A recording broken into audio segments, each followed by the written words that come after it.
जी bikers के प्यारे प्यारे व्यूअर्स को गिलगित बल्तिस्तान से मेरा मुहब्बतों भरा प्यार। और आज हम इश्कुमन वैली को एक्सप्लोर करेंगे जो गिजर डिस्ट्रिक्ट की एक तहसील है, तहसील हेडक्वार्टर है और बहुत खूबसूरत वैली है। और इसकी वजह शोहरत यहाँ के बागात हैं, फलों के बागात और झरने हैं, आबशारें हैं और इश्कुमन रिवर बेहतर रिवर है जो अपनी भरपूर गरज के साथ बह रहा होता है। वो आज दिखाएंगे, यहाँ का कल्चर दिखाएंगे और यहाँ के लोगों को आपको मिलवाएंगे और स्पेशली यहाँ के फ्रूट आपको को दिखाएंगे और खूब एंजॉय करेंगे। जी चलते हैं जी, आपको इश्कुमन वैली की सैर कराते हैं।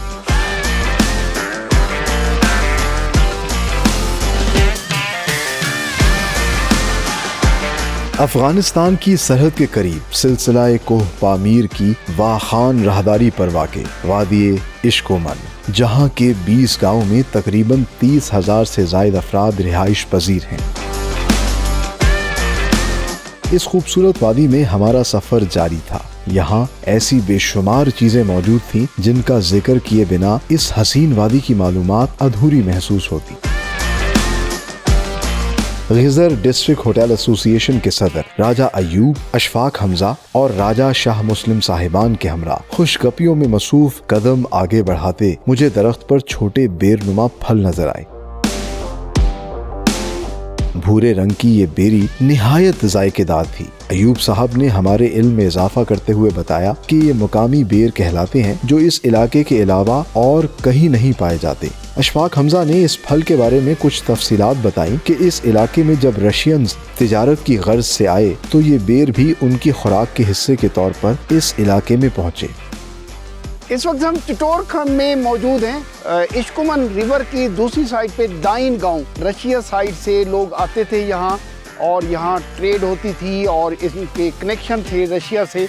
और ये अभी आपको मैं दिखाऊंगा, ये रशियन जो ओलिव है, वाइल्ड ओलिव है रशियन, और ये यहाँ इसकी किस्म है और ये बहुत ज़्यादा है। इतनी ख़जाने छुपे हैं इस वैली में और अगर इसको कमर्शियल बुनियादों पे हम इस पे लोगों को सपोर्ट करें गवर्नमेंट और ये लोग इसको प्रिजर्व करें और इसको इससे प्रोडक्ट बना के पाकिस्तान ना सिर्फ और बल्कि पूरी दुनिया में हम अपनी ये ऑर्गेनिक हैं और इनको इंट्रोड्यूस करके हम बहुत ज़्यादा ज़र मुबादला भी कमा सकते हैं। ये फल रशिया और गिलगित बल्तिस्तान के अलावा पूरी दुनिया में और कहीं नहीं मिलता, जो गिलगित बल्तिस्तान में रशियंस की आमद के सबूत को जाहिर करता है।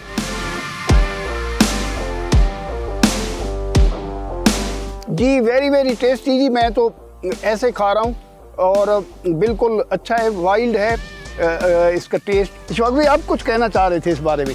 जी सर, ये रशिया और जीबी में पाया जाता है एंड इसकी दूसरी खासियत ये है कि इसके ब्लॉसम सीजन में इसकी एक खास स्पेशल सेंट होती है जो पूरे इलाके को इसकी महक से महसूस होता है पूरा इलाका। तो इससे अगर रिसर्च हो तो इससे वो क्वालिटी सेंट भी बन सकता है। और इसमें जो है ना यहाँ पे जो डिफरेंट शेड बनते हैं इस एरिया में, वो सबसे बेहतरीन जो शेड होता है वो इसी बेर के उस फूल से बनता है। वो सबसे बेहतरीन होता है, उसकी कास्ट सबसे ज़्यादा होती है और वो उसको बहुत नायाब समझा जाता है।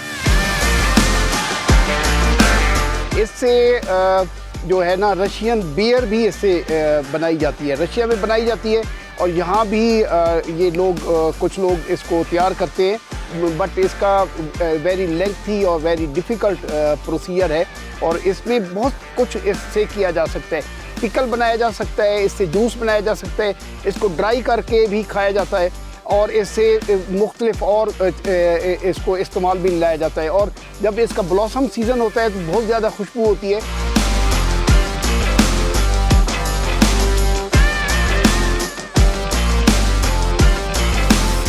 कुछ ही फासले पर हमें मुकामी गुलाब के फूल भी मिले, लेकिन इनका साइज चंद मिलीमीटर था। मैं आपको एक और खूबसूरत चीज़ दिखाता हूँ। गुलाब का फूल हमारा नेशनल फूल भी है, कौमी फूल के तौर पे भी होता है और यहाँ गुलाब की जो है वाइल्ड रोज़ की एक किस्म मैं आपको दिखाता हूँ। वाह, और कांटे भी बहुत हैं, जहाँ फूल वहाँ कांटे। और मैं आपको थोड़ा सा ये देखिए, और ये लगे हुए हैं अभी, बिल्कुल छोटी किस्म का गुलाब का फूल है और यहाँ मकामी लोग यहाँ से गुलाब जब ये फूल बनते हैं इनसे गुलाब का अर्क भी तैयार किया जाता है और फैंटास्टिक जी। तो बहुत कुछ यहाँ कदम कदम पे ऐसी ऐसी चीज़ें, नायाब चीज़ें हैं और आप हैरान रह जाएंगे। छोटे दरख्त पर उगने वाले ये इंतहाई खूबसूरत छोटे गुलाब के फूल रंगत, शक्ल और खुशबू में बड़े फूलों से किसी सूरत कम न थे।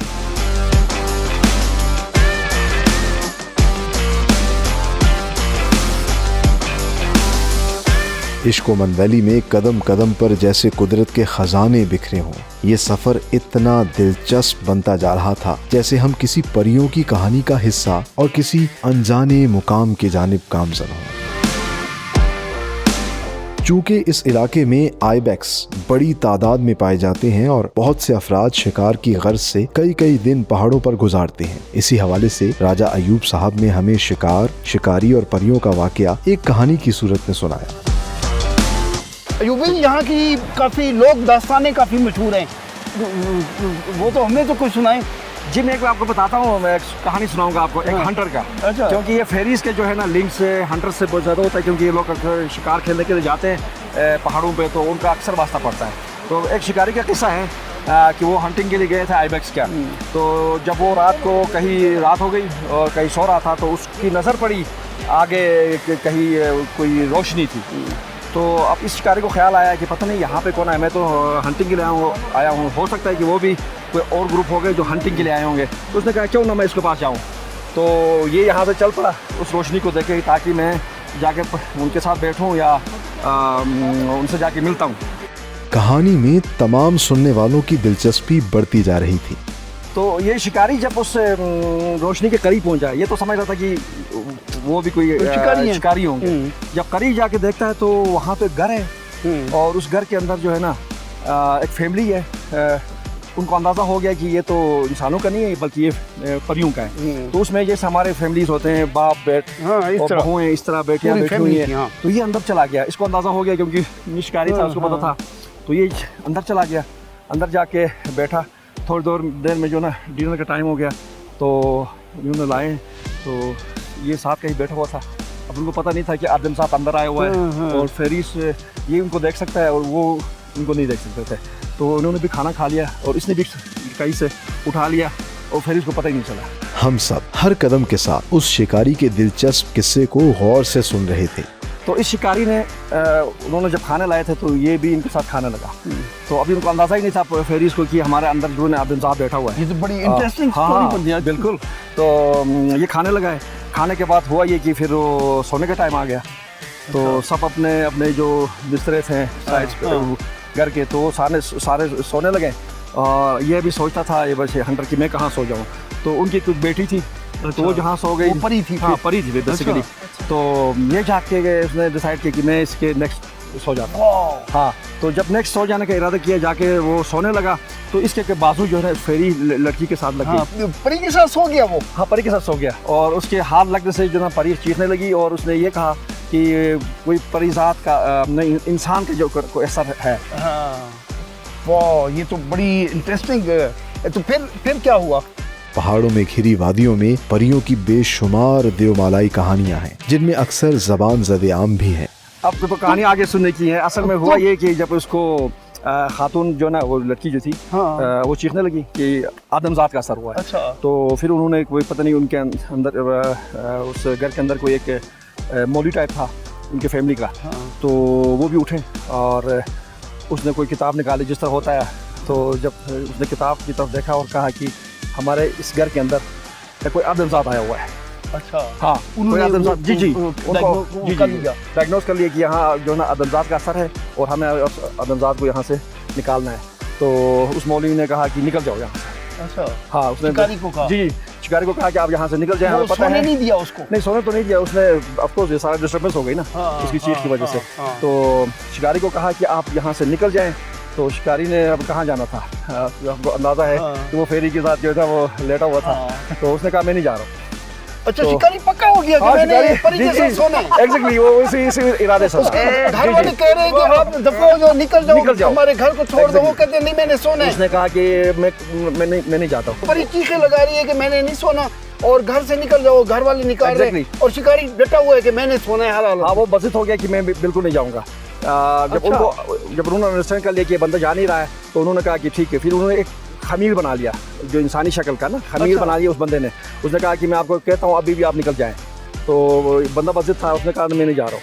तो फिर उन्होंने जो खमीर बनाया था, खमीर में उन्होंने कान भी बनाए हुए थे।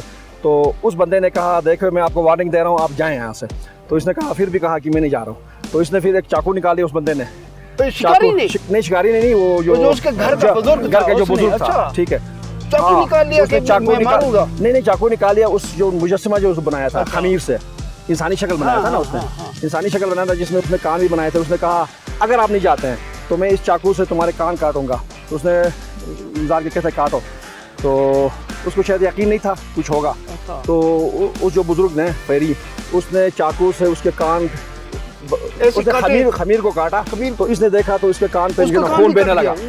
तो बंदा समझ गया कि अभी जो है ना मुझे यहाँ से निकलना चाहिए। और बंदा वहाँ से फिर मजबूरन जो है निकल गया। वरना उसका पूरा मूड था कि उसने वहाँ सोना था। सोया नहीं फिर वो फिर मजबूरन जो है जाना पड़ा क्योंकि उसका कान जो है ना ऑलरेडी कट चुका था। अच्छा। तो परी ने मुसलसल जिद करती रही कि मैंने नहीं सोना। हाँ परी तो उसको तो घर वाले सारे जाग गए। आदम जात का असर था। तो जिस तरह हमें इंसानों को होता है ना, हम मर्दों को या हमें अगर फेरी का असर आ जाता है तो किस तरह परेशानी होती है। तो उसको उनको असर यह आया था कि क्योंकि ये फेरी जो थे ना ये वो नहीं देख सकते थे और ये उनको देख रहा था। ये उल्टा हो गया था।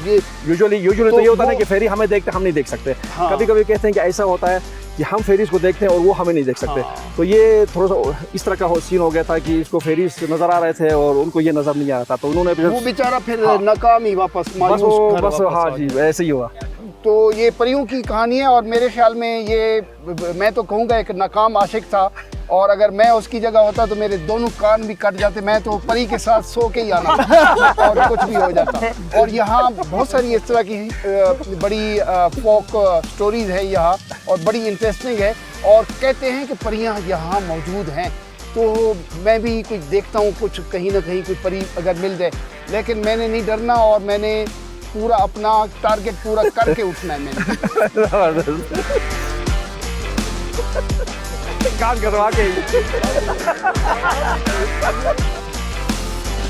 इस वाक़े को सुनते सुनते मेरे मन में भी ख्याल आया कि काश कोई फेरी से मेरी भी मुलाकात हो सकती। इन्हीं ख्यालों में गुम हम अपनी आज की मंजिल एक बुलंद झरने की राह पर चल दिए।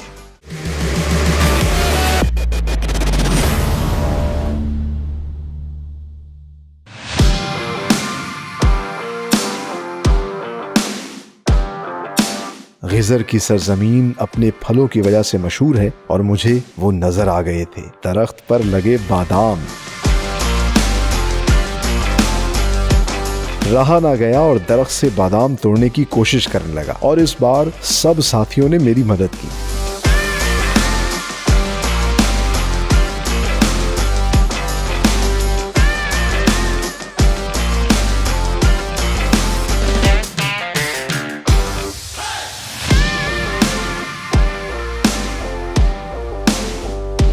और ये वाइल्ड है, ऑर्गेनिक है, इसमें कोई फर्टिलाइज़र नहीं। और जब भी आप यहाँ आएँ यहाँ के बादाम ज़रूर टेस्ट करें।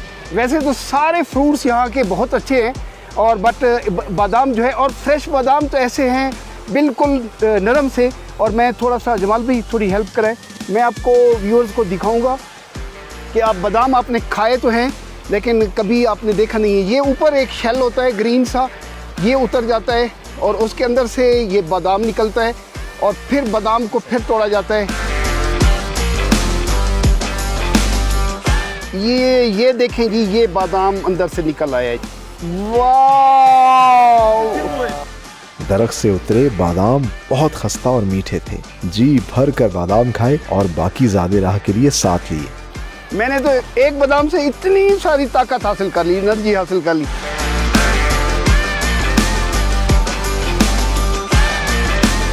अभी आगे बढ़े ही थे कि मेरी नजर नाशपाती के दरख्त पर पड़ी। कदम जैसे आगे बढ़ने से कासिर हो गए हों।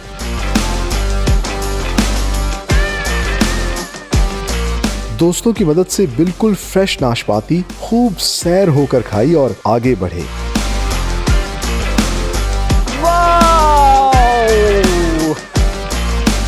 और भी देखते हैं, थोड़े से और इकट्ठे करें।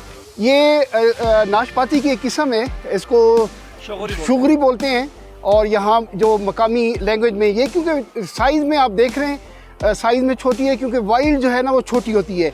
और ये अभी पूरी भी तैयार नहीं हुई, इसमें थोड़े बड़े साइज़ की भी हैं। बट इसको टेस्ट भी करते हैं, कैसा टेस्ट है इसका। वाइल्ड का डेफिनेटली ये ऑर्गेनिक है तो ये टेस्टी होगी।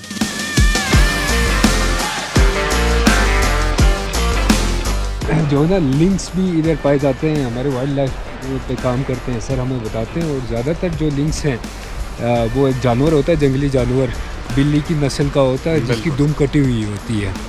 तो वो यहाँ पे पाया जाता है। कह रहे हैं कि ये जो एरिया है यहाँ पे बेइंतहा वो पाया जा रहा है, दुनिया में वो एक्सटेंशन की तरफ जा रहा है। और इधर जो है ये बहुत ज़्यादा तादाद में पाया जा रहा है।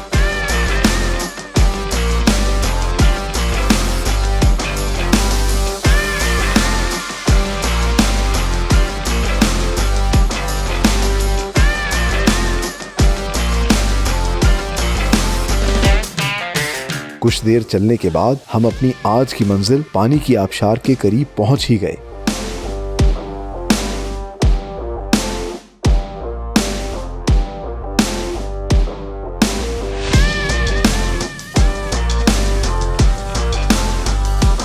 पहाड़ों के दरमियान इंतहाई बुलंदी से गिरने वाला पानी इंतहाई खूबसूरत मंजर पेश कर रहा था।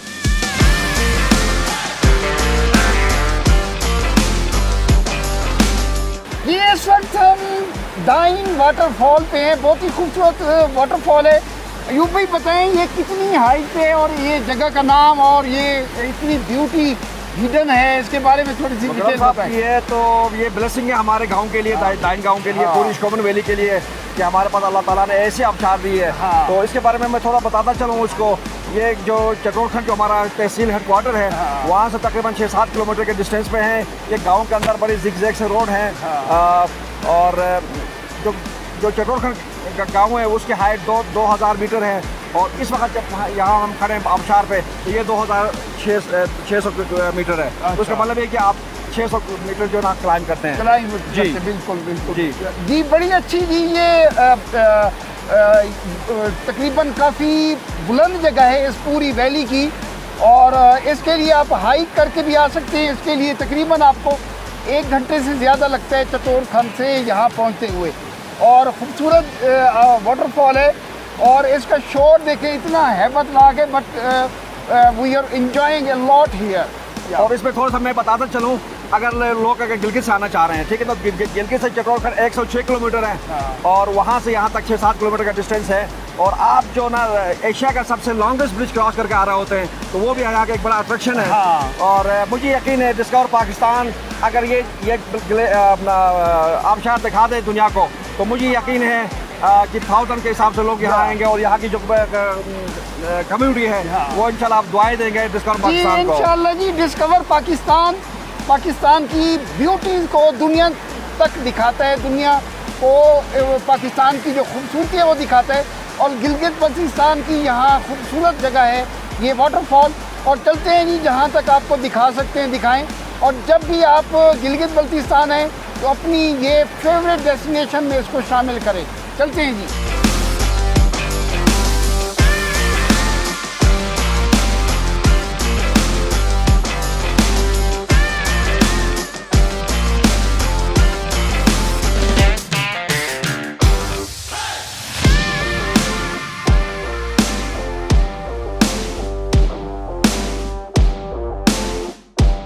मुख्तलिफ रास्तों से होते हुए हम पहाड़ से गिरने वाले झरने के बिल्कुल करीब पहुंच गए। ये नज़ारा वाकई कमाल का था। मंजिल तक पहुंचने के लिए हमने बहुत मेहनत की थी और फल के तौर पर हमें इधर के फ्रूट्स भी खाने को मिले, लेकिन मंजिल को पा लेने की खुशी इन सब से बढ़कर थी।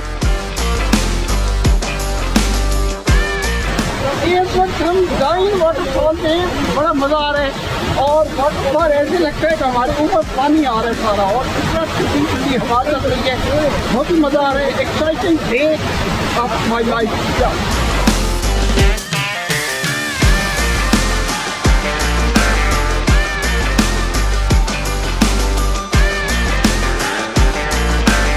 आज का दिन वाकई बहुत खुशगवार रहा।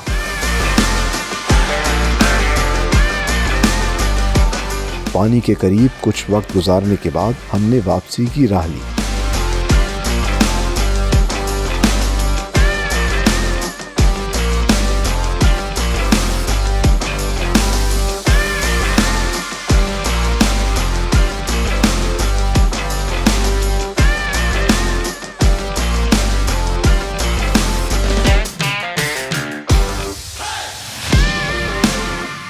आज तो मज़ा आया जी, आज तो बहुत मज़ा आया। आज का दिन extreme enjoying a lot. Gilgit Baltistan जिंदाबाद, इतनी ब्यूटी कहीं और नहीं है। और मैं अपने व्यूअर्स को कहूँगा फटाफट आएँ और इस जो वाटरफॉल है इसको एक्सप्लोर करें। बहुत कुछ और आपको देखने को मिलेगा यहाँ।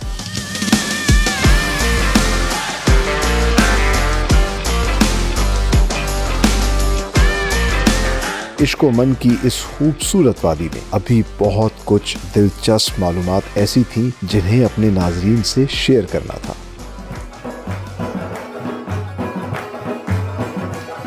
रात गुजारने के लिए अयूब साहब के होटल पहुंचे, जहां मकामी म्यूजिकल नाइट का एहतमाम किया गया था। निशी असवे चिरागु ता दीदारो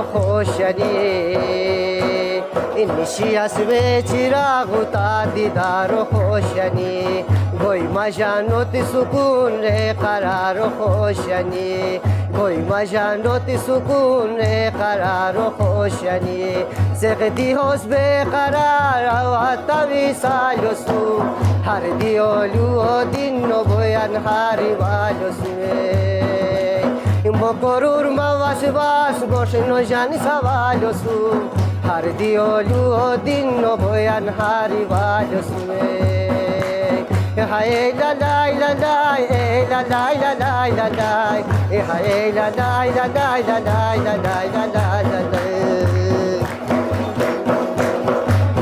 मजान मार मनन किश्ती तू सहिलो था वला मा उम्मीदो किश्ती तू सहिलो था वला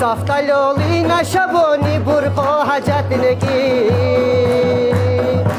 Kultalolina şaboni burko hacatneki İte tu beheş doğur moho pardo hacatneki İte tu